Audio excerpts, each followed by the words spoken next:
Hello Eagles Nation, Vincent Focht here, and welcome to a Week 15 Eagles Chat. We're here at Eagles Chat, we get down right to the news you want to hear on your birds. But before we get into it, make sure you like and subscribe to the Eagles Chat YouTube channel, as well as following us on Instagram at Chat Eagles, where you can find daily updates on your birds, and you can also find our Instagram in the description of this Eagles Chat video. But now let's get right into it. And as we all know, the birds went up against our, rivals to the West, the out-of-conference rivals to the West, the Pittsburgh Steelers, and won big time with a final score of 27-13. So like past weeks, coming into this game, a lot of people were saying the same exact thing as basically when the Eagles went up against the Baltimore Ravens, when they went up against the LA Rams. Yeah, it was the same thing. Are the Eagles finally going to make their match this week? Is this going to be a tough one? This may be a close game. Yeah, all of those quotes were said, and guess what? Yeah, the Eagles prove all of the so-called experts wrong once again with a big victory over Russell Wilson and the Pittsburgh Steelers in South Philadelphia. But now let's get right into this Eagles Chat, and we're first going to start off with the injury update. So we have some top injuries that we're going to talk about that are on the, let's just say, on the top of the radar, and we have some other injuries that we are currently just watching very, very closely that do not seem to be severe. Now let's first start off with, Sidney Brown. So guess who just got back, who just returned, and now, he is back on the injury list once again. And it only took the first play of the game. Yeah, that's all it took for Sidney Brown to be down and out once again. Now, he is said to have a concussion.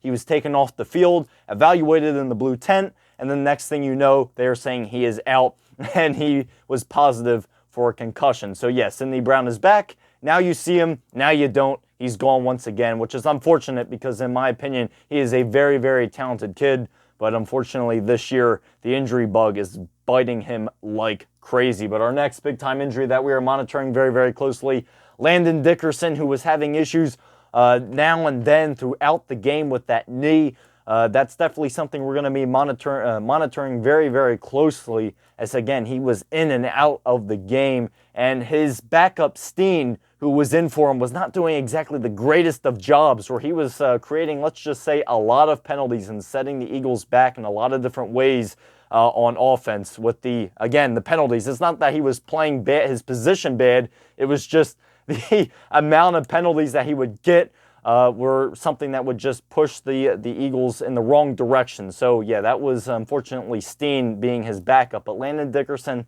was kind of one of those games where he was in and out. Some other injuries that we are monitoring, which are not confirmed to be real bad. We're just monitoring them for the sake. And one of those being, Saquon Barkley. He was seen limping a couple of times, was kind of getting banged up this game. And we are not surprised. Knowing the Steelers' defense, they have a very, very good defensive line. They have a very, very good running defense. And a lot of credit goes to the Pittsburgh Steelers. One of the best players on the Pittsburgh Steelers being TJ Watt, which unfortunately for the Steelers got hurt this game. So that's going to be a bit of a blow for them. But again, for the majority of the game, TJ Watt was in the game, and he was definitely performing at a very, very high level, and you could tell, and I'm not surprised, the Steelers stacked the box pretty dang well against Saquon Barkley. Again, not being surprised, especially as Saquon Barkley is getting near the record. That's definitely going to be a guy that they're going to key into, and they 100% did so. But another guy that we are also currently watching, Mekhi Becton, Lane Johnson. Yes, they did not come off for the whole game with injuries. They just came off the field in a little moments just to be checked out. Lane Johnson looked like something was going on with his face, as he seemed to be pointing to his face, but they were able to check him out. He was able to return. Same with Mekhi Becton. He came off for a little bit. He was monitored closely on the sideline. They checked him out. Next thing you know, he is back out there as well. So, just monitoring those guys very, very closely, as well with A.J. Brown, who was also seen limping at times. So it seemed to be one of those games where the players were getting banged up. Again, it's cold outside. So any little ding is going to feel twice as worse, especially in, 30-some degree weather. I felt it today. I was out playing a pickup game with some buddies, and I felt the same exact thing.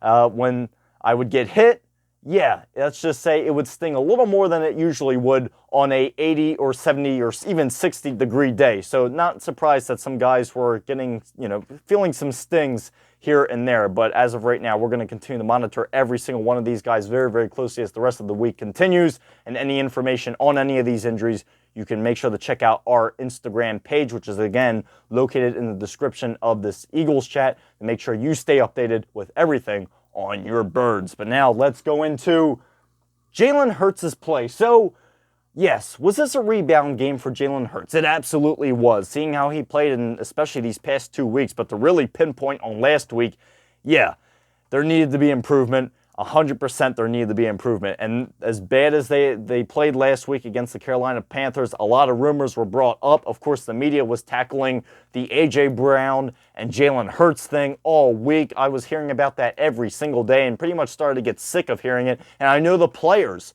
were also getting very sick of hearing the media complain and, spew up this rumor of A.J. Brown, Jalen Hurts. Now, don't get me wrong. I understand Brandon Graham said some things that, contributed to the media really building this up, as well with A.J. Brown saying what he said after last game, with saying that they need to be better on the passing. But then as well, after he said that quote, saying that had nothing to do with Jalen Hurts. It was just the team as a whole needs to get better with the pass game. So, yeah, there was a lot of talk was going on this week, and they did a lot of fixing. But let's stay on topic with Jalen Hurts. Go over his stats with 25 out of 32 for his passing.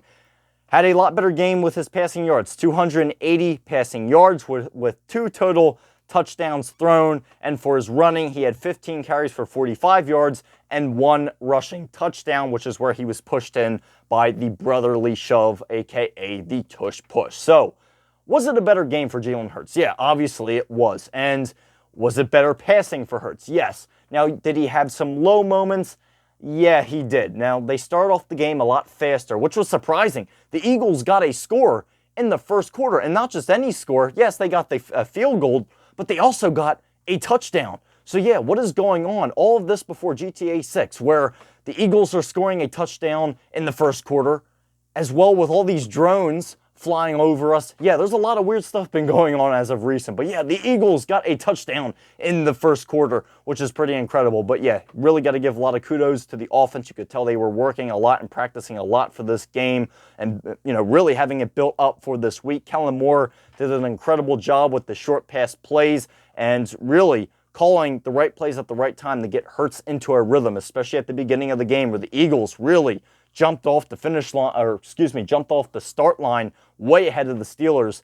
But then again, as the second quarter really came in and got more into the second quarter, more into the middle of the second quarter, things really started to simmer down for the Eagles offense. As again, the pass game, there was some struggle now and then. The run game was starting to struggle, which is not surprising, being that the Steelers have a very, very good run defense, and as well, who isn't going to target in on Saquon Barkley in that run game? Of course, everyone knows the Eagles' run game is the top in the league, or one of the top in the league. So, yeah, that's not a surprise. But the offense slacked a little bit, but then was able to build right back up. And Jalen Hurts, again, the focus on his play, I think he did a very good job. He did have some hiccup moments. Yes, that did happen, but he was able to stay at a pretty consistent level with his throwing. Again, 25 out of 32. That is a heck of a lot better than his stats from previous weeks. And yes, 280 yards, almost 300 passing yards. So was that an improvement in the right direction? Yes, especially going up against a Steelers team, which has been, getting a lot of positive talk as of recent, especially as they're having a season that, let's just say, the experts said they weren't supposed to have. So there was a lot of momentum going for the Steelers. Yes, they lost today's game, obviously, but they still managed to clinch a postseason spot. So, yeah, there is that, which is kind of weird. They got a loss and they still clinch. That's got to be, I don't know really how Steeler fans feel about that.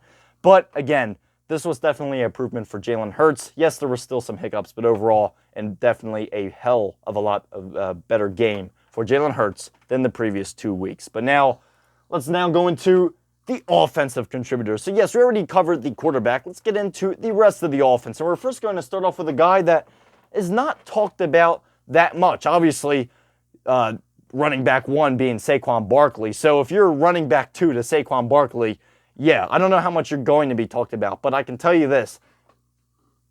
Gainwell, 100%, deserves to be talked about quite a lot for this game, as, yes, it's unfortunate. He didn't get any touchdowns, but let's go over his stats. He had 7 carries for 20 yards, and for his receptions, he had 3 receptions for 40 yards. And again, unfortunately, no touchdowns, but man, did he really get close to having a couple touchdowns, and he really got the Eagles in very good and great positions, pretty much as the game continued and as the game pursued on. Gainwell would come in clutch every single time that he got the ball. Now, why did Gainwell get so much playing time today? Well, big reason being Saquon Barkley was in and out of this game, where, like I was saying, he was getting banged up quite a lot. And next thing you know, you look at Saquon Barkley, he'd be on the sideline, there'd be a little bit of a gimp, and then next thing you know, he'd be out once again. So Saquon Barkley was an in and out type of game for him. He'd be in, then he was taken out for a few plays, then he was in, then he was out for more than a few plays. So Gainwell got quite a lot of use in this game, and I tell you what, he didn't disappoint. He had one move where he completely broke a guy's ankles with a beautiful spin move. So Gainwell really showing where the Eagles' running back core does not just stop with Saquon Barkley. There's more below it as well. They have Shipley, who in my opinion is another very talented running back. So the Eagles are very lucky to have the running backs that they have. Yes, Gainwell has gotten his criticism through the season on the way he handles some run plays, but at the end of the day, do I think he's a great running back too? I absolutely do, and I think he is a great backup to Saquon Barkley. He came in clutch tonight, and man, he deserves to be on the Eagles Chat Offensive Player of the Game. He is my Offensive Player of the Game 100% because he helped the Eagles set up in key situations so much this past game, and hey, he's really proven to be something very, very special. But our secondary player of the game is A.J. Brown. Let's go over his stats. He had 8 receptions for 110 yards, 1 touchdown. Again, putting a lot of those rumors of the Hurts-Brown beef to bed, and was one heck of a game for number 11. Great to see him rebound after, the last week, especially where the whole team seemed to be all over the place. And for our third, as I could say, our third string player of the game is DeVonta Smith. So these are our top 3 guys on the offense today. DeVonta Smith having 11 receptions for 109 yards, also 1 touchdown. So yes, those are both of Jalen Hurts' passing touchdowns, 1 to Brown, 1 to Smith. So wide receiver 1 and 2 getting the works tonight, really putting on a great performance for the wonderful fans in South Philadelphia. And it's definitely a pleasure to see the Eagles come up with a big win at the Link and the Philly Sports Complex. It's always something very, very, very nice to see, and have that crowd get very, very loud every single time. These guys 100% put on a performance, and something where the Eagles fans can be, let's just say, not feeling like they just had a heart attack and went through let's just say, a very, very controversial relationship every time they come out of the Link. It's very nice to come out of the Link feeling nice and relaxed instead of feeling like what I just said. So great job by these guys, and hopefully they continue to do so down the line with the games to come. But now let's move into our defensive contributors. We have 2 big-time players here on the defensive contributors. First one being Nakobe Dean, who was all over the place. He had a total of 10 tackles today. He was doing a great job with putting pressure on Russell Wilson when needed to, and as well clogging up the gaps, doing an excellent job with just coverage in general. He was all over the place, and again, really making plays. As the Eagles, to start off the game, they had 3 3-and-outs in a row, if I'm not wrong, which is something very, very interesting, and is definitely a very interesting fact to say. The Eagles' defense was on fire, and Nakobe Dean was very much behind a lot of that. I can definitely say that for sure. But now moving into our next and final contributor on defense. It was hard to pick out just 2, but hey, that's unfortunately how it is in this business. Second one being another notable player, Nolan Smith, who had 4 tackles and a sack as well. So Nolan Smith was all over the place. And again, doing another great job. Another player doing a great job with pressure when he was put in that position, and as well with just coverage in general. He was another big piece of why this Eagles defense did as well as it did against a Pittsburgh offense, which, let's just say, has been surprising people as of late. Hey, they didn't surprise anyone today. The only ones who made the ones who made sure that surprise was on halt was the Eagles defense. Again, Josh Sweat got the other sack as the Eagles picked up 2 sacks today. So Nolan Smith got a sack as well with Josh Sweat. So the defense has been doing absolutely incredible. Vic Fangio has put together something that let's just say Eagles fans haven't seen in a little while, especially after that mess last year with Matt Patricia and Sean Desai. And yeah, I don't even want to go back to that. That's just a lot of negative energy that we don't need at this time right now. So that's pretty much it for this Week 15 Eagles chat. And yeah, here's what comes up next. And now starts the divisional games, the big-time games. And yeah, we go the Commanders, the Cowboys, and the Giants. But here we go. The Commanders next week, Sunday, December 22nd. That will be in Washington at Northwest Stadium. Not FedEx Field anymore. I got to get used to calling it Northwest Stadium now. But that's where this game will be held. And that game, of course, will be at 1 o'clock. So it will be the early game. So hopefully the Birds can continue to keep their winning ways going and get the sweep over Washington. That would be something very, very nice to see. As remember, the Eagles only need one more win to clinch the NFC East. And yeah, they really only need one more win because Washington Commanders are the ones that they are still competing with. And obviously, as we know, the Washington Commanders got that kind of a squeak-out win against the New Orleans Saints. As who knows what the Saints were doing. They had a chance to win it, but for some reason, tie it, but for some reason they decided to go for a 2-point conversion and failed on it, therefore giving the Washington Commanders the win. That game was an absolute mess. I don't even know what I was watching at halftime, really, when it came down to it. So, yeah, hopefully the Birds can get a win here and seal off the division next week in Washington, D.C. That's all I really got to say for this Week 15 Eagles chat, and I'll see you back here next week for Week 16. That's all, and as always, go Birds! Have a good week, everybody. I'll see you back here next week to cover the Commanders-Eagles game. Have a good one.